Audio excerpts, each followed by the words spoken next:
Centelha, o denominador comum que une todos os artistas das mais diversas áreas, dos mais diversos lugares.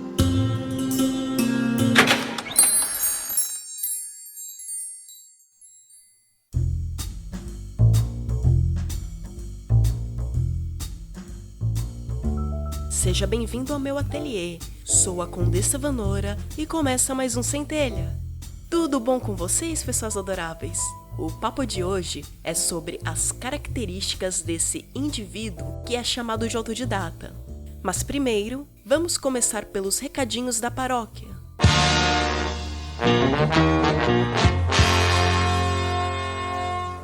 Meu muito obrigado a você, querido ouvinte, que sempre está por aqui me ouvindo compartilhar as descobertas que encontrei ao longo da minha jornada e me motivando a sempre buscar novos horizontes.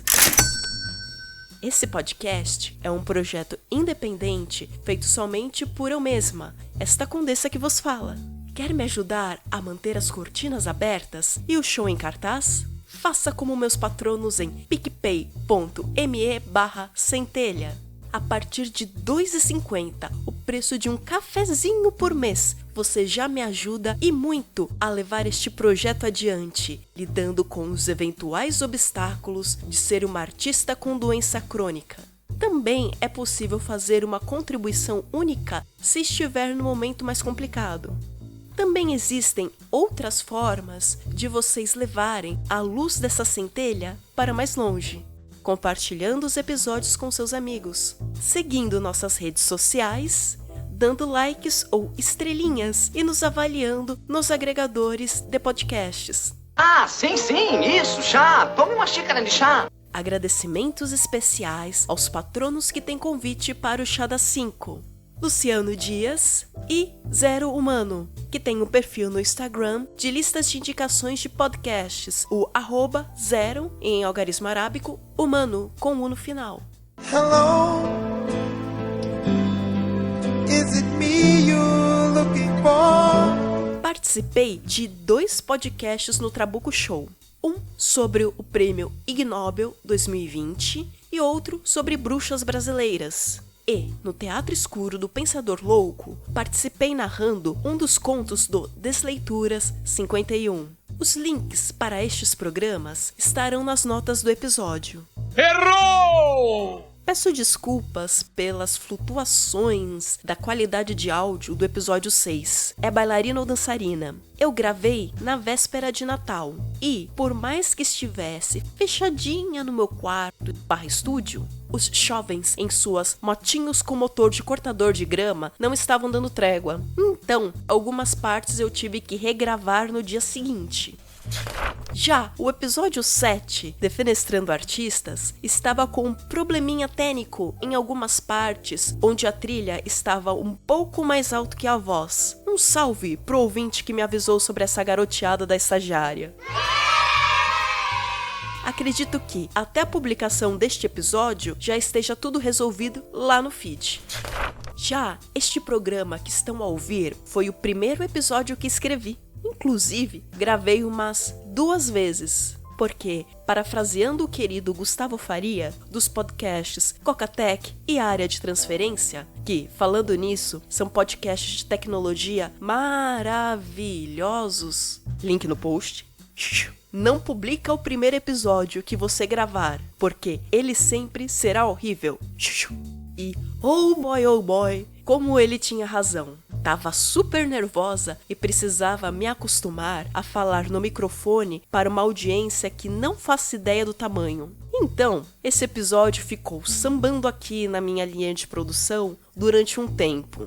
Mudei um pouco o texto e acrescentando algumas informações. Consegui recuperar também algumas fontes de onde pesquisei, que estarão nos links do episódio, já que a pauta original com os links estava no PC que foi formatado lá no final do ano. E, a ironia, não tinha backup delas. Tudo dito e posto, vamos para o episódio. O aproveitem em toda a sua glória. Irei abordar algo que tenho visto recentemente, tanto no Brasil quanto no exterior. é um crescente movimento a respeito do desentendimento e da confusão sobre o que é ser autodidata. O que a internet, hoje em dia, fala a respeito? É um indivíduo que sentou-se embaixo de uma árvore um dia qualquer, assim, como quem não quer nada, e BUM! Magicamente baixou para sua cabeça todo o conhecimento do universo sobre um assunto, como se a gente estivesse na realidade do filme Matrix, só que com menos neon e vinil. I know Kung Fu. Essa pessoa, enfim, torna-se competente num passe de mágica, sem ter tido contato com nenhum outro ser humano. Mas será que é assim mesmo? Adoro começar com definições do dicionário, porque fornecem uma base a partir da qual a gente pode desenvolver um conceito. A Wikipedia define autodidatismo como a capacidade de se instruir sem o auxílio de mentor ou professores. Esse termo vem do grego autos, si mesmo, e didacticus, ensinando. Sendo eu mesma uma autodidata, posso falar para vocês aqui, em primeiríssima mão, como se dá esse milagre que tem muito mais a ver com a nossa necessidade de sobreviver e em como nosso cérebro aprende do que com magia. Não é feitiçaria, é tecnologia. Ao longo desses anos em que trabalho como professora, esse fato sempre me deixou com a pulga atrás da orelha. Apesar de ter alunos, em sua maioria, motivados a aprender, não consegui ensinar todos eles a aprenderem sozinhos. Por que isso acontece? Procurei algumas pesquisas e artigos para ver se obtinha alguma resposta que apontasse para algum caminho promissor. E olha só, apesar do autodidatismo existir há muito tempo, ele começou a ser fruto de estudo a partir dos anos 70 e por outro nome, aprendizado autodirecionado. Nos textos científicos, em inglês, existe uma diferenciação entre self-directed e self-regulated learning, que é o processo de você ser autodidata.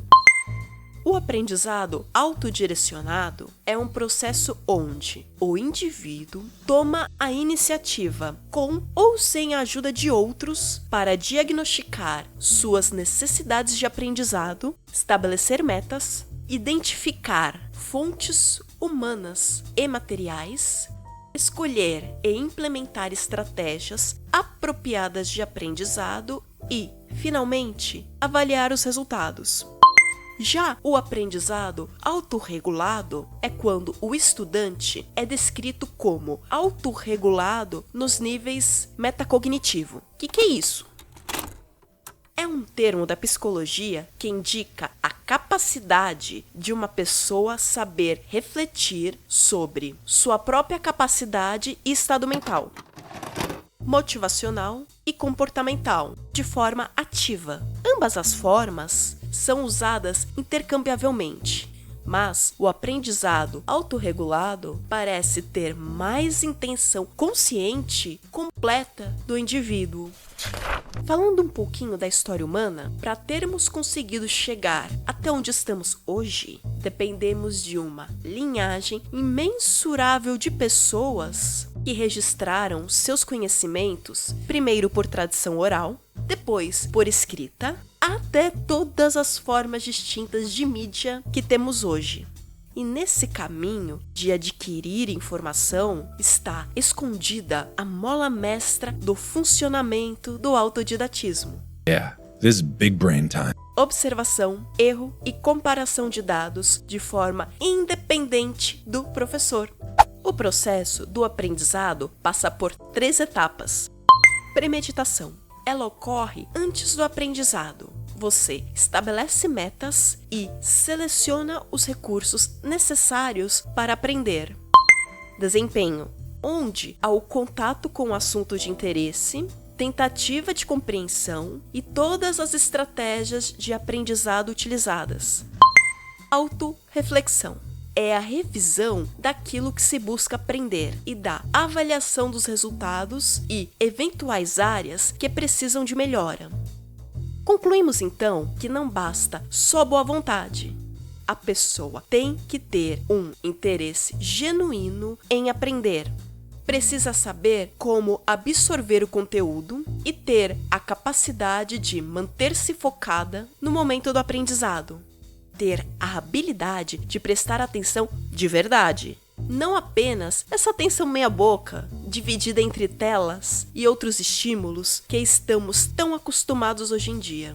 Aqui vai um exemplo prático. Sabe aquelas pessoas que aprenderam a tocar alguns instrumentos de ouvido e a gente costuma ouvir? Mas nossa, que pessoa talentosa! Ela tem o dom! A questão sobre talento e dom é uma discussão bem polêmica dentro de todos os ramos de arte, e eu precisarei de alguns episódios para destrinchar melhor suas ramificações. Aguarde e confie. Porém, o que a gente pode dizer sobre essas pessoas, como as do exemplo, que aprendem de ouvido? Elas possuem uma habilidade natural para reconhecer padrões de notas. Também observam como outras pessoas tocam, o que fazem e, por tentativa e erro, tentam obter os mesmos resultados, além de ir fazendo ajustes finos até chegar no mesmo lugar que as pessoas que observaram. Essa é a receita de como ser autodidata numa casca de nós. É fácil? Não. Porque afinal, se tudo fosse fácil nessa vida, todos nós saberíamos fazer tudo, né? O fator que é a cereja no bolo é o interesse genuíno vestindo um lindo casaquinho chamado esforço. Pela razão de que você precisa ser realmente interessado e apaixonado pelo seu tópico de estudo. Isso faz com que a chatice de todo esse processo de 3 passos fique menor. E quem quer aprender sozinho tem que se acostumar ao tédio, porque a gente pode dizer que 90% da jornada para se aprender qualquer coisa é um tédio sem fim. Os dias são todos iguais. Tem dias que a gente tem um mega desenvolvimento, em outros a gente vagamente sai do lugar. A razão para essa aparente maluquice é que a curva de aprendizado não é uma parábola sem fim de subida infinita, laureada de sucessos, como a gente imagina ou gostaria muito que fosse. Explico melhor isso lá no podcast do Alguma Coisa Cast 212, onde abordei o livro Maestria, do George Leonard. Vale a pena ouvir, enquanto não trago o livro aqui com mais detalhes. E por que não é todo mundo que consegue ser autodidata? Muitas vezes, o processo lógico pelo qual o professor executa determinado raciocínio não é claro para o aluno. Quando a gente já domina o conhecimento há muito tempo, é extremamente comum esquecermos de como era no início, porque agora tudo é simples pra gente. Lógico, porque já entrou no automático. Mas para quem está tentando entender o que está acontecendo, fazer 50 coisas ao mesmo tempo sem se afogar, não é tão óbvio assim. Então, o professor precisa encontrar uma outra forma de transmitir este conteúdo para o aluno. Por isso que dizemos que quem ensina aprende 2 vezes. Invariavelmente, a gente vai ter que desenvolver uma outra forma de explicar aquilo que a gente já sabe na hora para o aluno entender. E isso requer uma certa ginástica mental e a criação de novos caminhos no cérebro. Outro ponto é que o aluno, de repente, não é bom no jogo dos 7 erros. E não adianta. Ele não vai conseguir descobrir onde está o problema até que alguém de fora mostre para ele. E, mesmo mostrando, isso não quer dizer que ele vai saber como corrigir, tá? Porque, às vezes, esse processo de correção não é intuitivo para a pessoa. Em nenhum momento eu tô falando aqui que o papel do professor é dispensável, porque muitas pessoas podem alegar: mas se todo mundo pode aprender sozinho, pra que professor? Não precisa. Vamos todos nós aprender sozinhos e vai dar tudo certo. Sinto informar, mas não é bem assim que a banda toca. A gente ainda precisa dos professores e eles ainda são insubstituíveis. Só que precisamos flexibilizar um pouco essa visão que temos sobre o professor. Ele pode ser uma pessoa ali, ao vivo, ele pode ser um EAD, pode ser um podcast, um vídeo, um livro, uma imagem, qualquer tipo de registro que te transmita uma informação. E, falando nisso, aula online não significa EAD. O EAD possui métricas específicas para garantir que o aluno tenha absorvido e retido o conteúdo. Se vocês tiverem interesse, posso trazer algum especialista no assunto para explicar melhor essas particularidades aqui.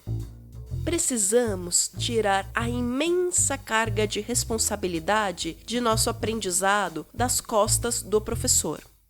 Ele é uma pequena parte nesse processo. O trabalho duro é seu, gostando desse fato ou não. Uma variável que interfere, de certa forma, neste processo de aprendizado tem a ver com expectativa, tanto sua quanto a dos professores. No Naruhodô 246, o Altair de Souza e o Ken Fujioka conversam a respeito do efeito Pigmaleão e como ele pode interferir no aprendizado. Tem também o vídeo do SciShow Psych sobre a profecia autorrealizável da sorte, que vale a pena ver para compreender melhor sobre nossa postura mental e expectativa. Todos os podcasts, vídeos e fontes de pesquisas estarão nas notas deste episódio. Mesmo que seu objetivo de vida não seja virar o Leonardo da Vinci, um Jimi Hendrix ou até mesmo um Albert Einstein, todos autodidatas em suas disciplinas, a melhor coisa que você pode fazer pelo seu futuro é aprender ao menos uma coisa ou duas sobre aprender a aprender. Porque o autodidatismo irá se tornar, nos próximos anos, uma qualidade importante para vivermos no nosso mundo e, de quebra, vai te render uma maior independência. Isso porque, na época que escrevi essa pauta, a gente nem tinha ideia de que iríamos passar por uma pandemia e por vários problemas para fazer as aulas remotamente, em ambas as pontas, na dos professores e na dos alunos. Já lá nos anos 1970, havia o interesse em instigar essa habilidade nos alunos, porque a quantidade de informações e a velocidade com a qual elas mudam já começava a ser preocupante naquela época. Imagina hoje em dia, 50 anos depois, no mundo líquido, sempre conectado. Existem muitos lugares e pessoas que se dedicam a explicar este conteúdo. Então, te aconselho a ir atrás de livros, audiobooks, podcasts ou vídeos onde você pode começar a galgar e descobrir como fazer para otimizar o que você precisa aprender. Porque aprendizado, no final, é isso, gente. Contar histórias. Absorvemos as histórias que outras pessoas viveram. E isso gerou um conhecimento para não precisarmos passar pela experiência direta para adquirir esta informação. E o que eu acho mais libertador neste fato é que, depois de um bom tempo que você já adquiriu bastante histórias e conseguiu fazer conexões entre elas, você pode começar a fazer conexões novas e devolver ao mundo e a todas essas pessoas que te ajudaram a chegar onde chegou, novas histórias e tornar-se uma pessoa que irá ajudar outros a chegar onde precisam. Essa é a real joia e beleza em ser autodidata. Sabe de alguma dica infalível para aprender sozinho? Deixa lá nos comentários para a gente aprender também. Estaremos de volta com um novo episódio mês que vem. Você encontra mais episódios do Centelha de graça no Apple Podcasts, Google Podcasts, Spotify, Deezer e nos demais agregadores de podcasts. Sua avaliação nessas plataformas é muito importante. E compartilhar os episódios nas redes sociais possibilita que mais ouvintes conheçam meu trabalho. Nos siga no Instagram, @centelhacast e no Twitter, @centelha_cast. Sou @marastoniarts no Twitter e Instagram mais próximos de você. Participe do nosso grupo no Telegram no t.me/Me Julguem Podcast. Centelha é uma criação de Condessa Vanora e faz parte da rede de podcasts do Me Julguem Podcast. Você pode colaborar com a existência e continuidade deste projeto em reais no PicPay @centelha ou me pagar um café em dólares no ko-fi.com/marastoniarts. Eu fico por aqui, sou Condessa Vanora, obrigada por sua audiência, até a próxima!